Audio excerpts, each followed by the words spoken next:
Hi, my name is James, and today I'll be reading Ancient Egypt. We have found here must exist in other sites. There's still a lot more for me and other archaeologists who in Egypt. Logging the lot. We have found thousands and thousands of fragments of bones and charcoal, and all over a million pieces of pottery. We collect and label and lodge everything. We have a huge store of ceramics. One of our specialist ceramists and that would once was in staff identify the pottery pieces and enter them into database. Searching for seals. Ancient Egyptians sealed everything from doors and storage boxes to food in pots, to keep them shut and to stop others from opening them. There were mud seals and hieroglyphics stamped on them. By looking carefully at the impressions they left, epigraphers, experts who study ancient writing, can translate what was on the original seals and work out what they were used for, like fitting pieces of a puzzle. Data confirmed seals and ceramics are among our largest finds at the site, and they are essential for telling us that this was indeed the lost city of pyramid builders.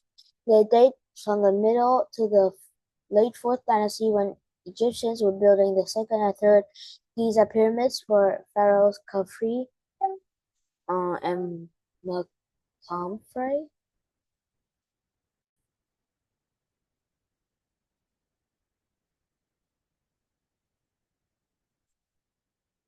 Làm như thế nữa.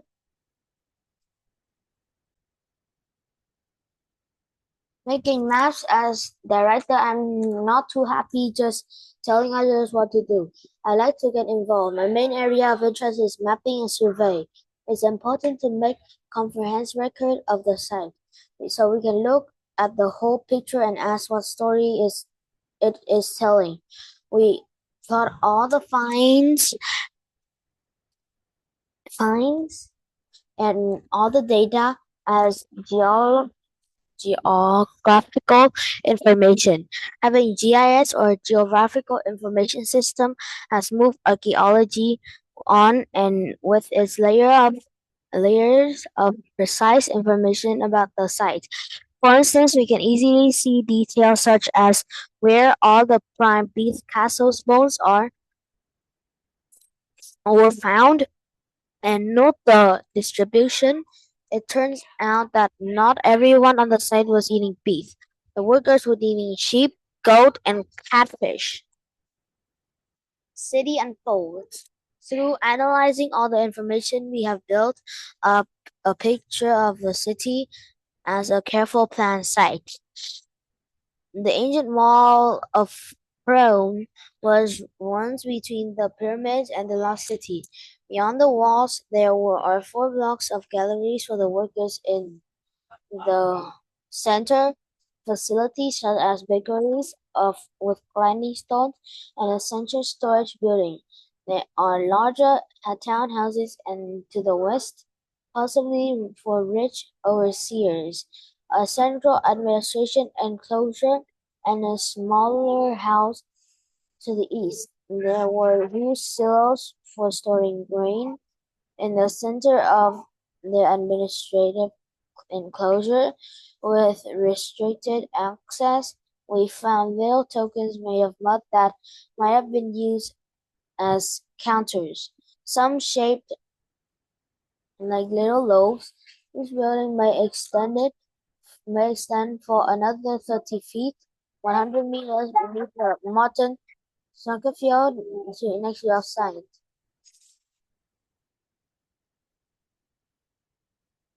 A screen near you.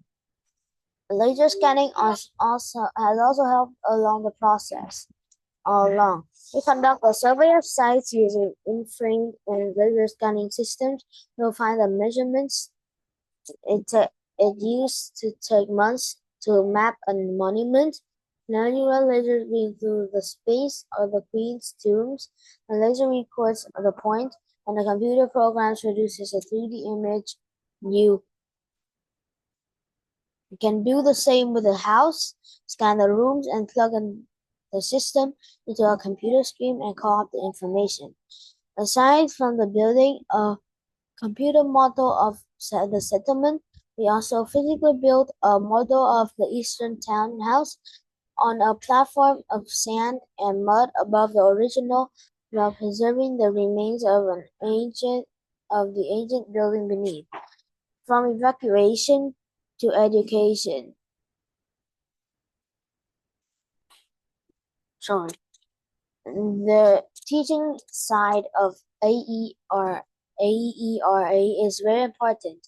We are on a field school working with the Egyptian Supreme Council of Antiquities, the governmental authority for all archaeological sites, and also a research associate at the Oriental Institution of University of Chicago as the Harvard Semitic Museum in the US.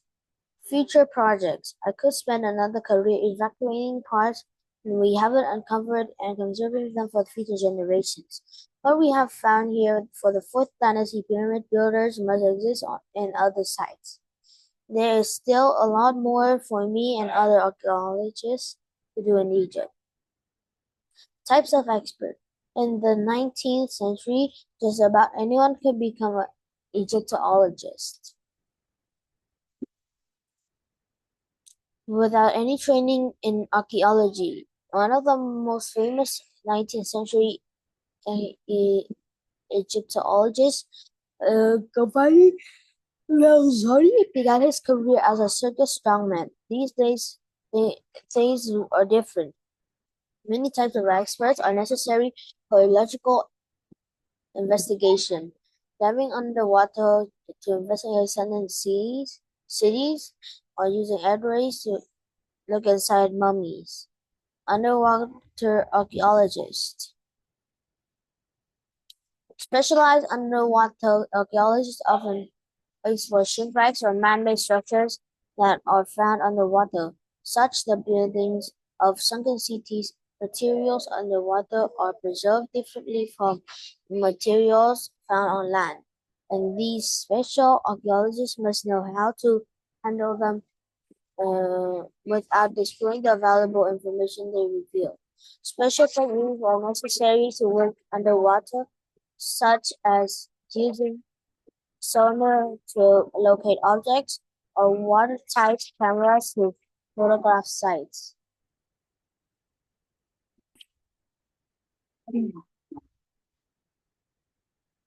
Diving. Underwater archaeologists need to know how to dive in order to perform their work. Here, another water archaeologist charts the block of an ancient sunken city using a special waterproof written material. Oh my god, writing material. Epigrapher. An epigrapher specializes in text, inscriptions, and wall decorations of, of the ancient techniques used to carve or paint texts and images, as well as an ability to decipher ancient scripts. Most archaeologists use to specialize Egyptian language only. The work of Nicolas Kibidino. Well, guys, I hope you enjoyed this, but my family's waiting for dinner, but I hope you support me. I'm just a kid.